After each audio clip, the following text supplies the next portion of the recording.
मतलब जरूरी है, दिक्कत होती है गर्दन में, कंधों में, उनके लिए सही है ये आसन?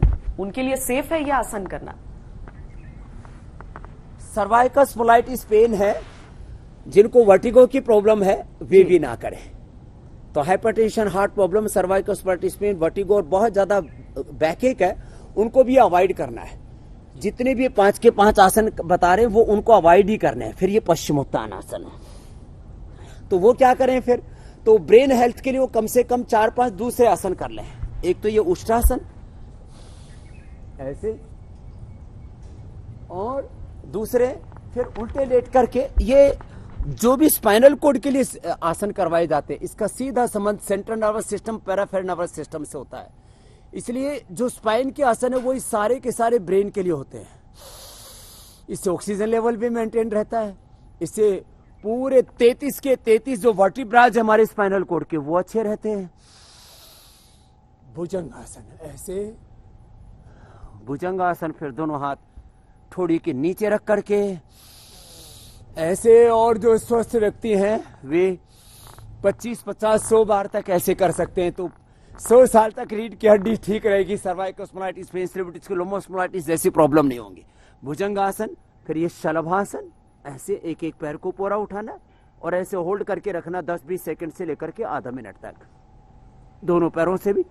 और ये धनुरासन, और सीधे लेट के मरकट आसन, ये स्पाइनल कोड के लिए अल्टीमेट है। साथ ही हमारे सिंपैथेटिक पैरासिम्पैथेटिक सिस्टम को भी एकदम रिलैक्स करता है, और ये जनरल फिटनेस के लिए भी, स्ट्रक्चरल बैलेंस के लिए भी मरकट आसन के 3 अभ्यास होते हैं। ये तीनों के तीनों अभ्यास ऐसे कर ले। तो ये इतने आसन, ये तो कितना समय लगता है? एक एक आसन को करने में आधा से 1 मिनट का भी समय लगा, और 5 आसन भी किए तो 5 मिनट का पूरा अभ्यास क्रम है। इतना तो सभी कर सकते हैं श्वेता जी। और जो मैंने बताया, ये बादाम या अखरोट, ये मुनक्का या अंजीर, ये खजूर, ये रात को भिगो करके सुबह पीस करके पीते हैं, तो ये ब्रेन हेल्थ के लिए, हमारे नर्वस सिस्टम के लिए बहुत ही उपयोगी है। जिनको नींद ना आती हो तो मेधावटी ले लें, ब्रेन भी रिलैक्स हो जाता है, नींद भी अच्छी आती है। नींद आने की समस्या तो स्वामी जी वाकई लोगों को इसीलिए हो रही है क्योंकि अगर शरीर दिन भर नहीं थकता है, अगर आप वर्क फ्रॉम होम कर रहे हैं, या फिर बच्चे जो 1 साल से स्कूल नहीं गए और दूसरा सेशन शुरू होने का था लेकिन ये दूसरी लहर आ गई, तो वो घर पे है, बच्चों को तो एक तो मोबाइल या टैब की लत हो जाती है, तो रात में 2-2, 3-3 बजे तक जो अभिभावक हैं वो परेशान रहते हैं, सुलाएं कैसे?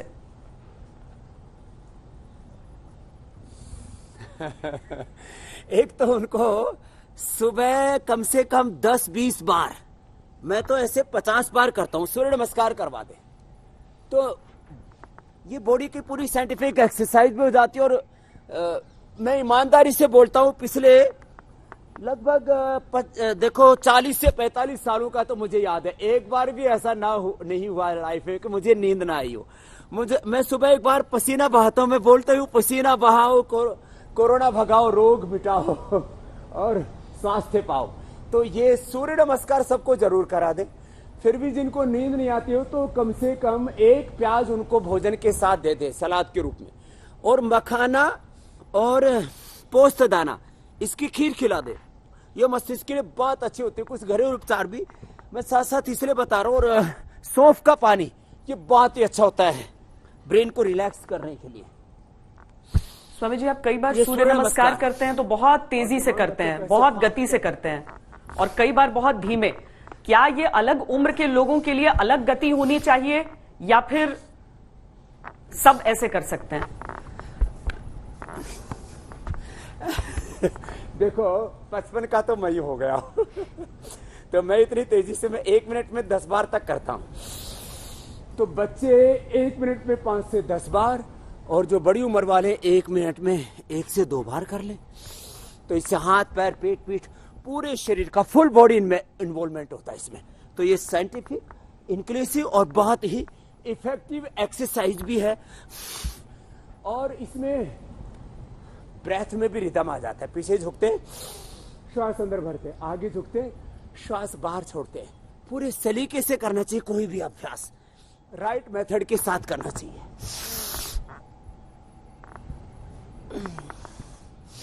सबके लिए मध्यम गति से अच्छा है। और मध्यम गति यानी 1 मिनट में 1 से 2 बार, जो आप कह रहे हैं। हम बहुत तरह के एक्सरसाइज बताते हैं, सबके लिए 1 मिनट में 1 से 2 बार। बाकी जो मध्यम बल वाले हैं वो 1 मिनट में 5 बार, और जो जवान हैं वो 1 मिनट में 10 बार करें। और जवानों का तो 10-20 बार, जो मैं दंड बैठक बताता हूँ ना, ट्रेडिशनल एक्सरसाइज बड़ी जबरदस्त है। तो ये भी 10-10 बार करके 25-50-100 बार कर लेना चाहिए। एक बार पसीना बहा लेना चाहिए, सीधी सी बात है। तो पूरे रोम को पूरे खुल जाते हैं और इससे पूरी बॉडी एनर्जाइज हो जाती है। हेल्दी डाइट लेनी चाहिए, जंक फूड, फास्ट फूड, इससे बचना चाहिए। 2-3 लीटर पानी और किसी भी तरह से जो लिक्विड है लगभग 3 लीटर तक शरीर में जाते रहना चाहिए। अपनी इम्यूनिटी को मेंटेन करने के लिए गिलोय तुलसी तो सभी ले, और ये गिलोय तुलसी अश्वगंधा से ही जो हमने कोरोनिल बनाई, आज करोड़ों लोगों के लिए वो जीने का एक सहारा हो गई है।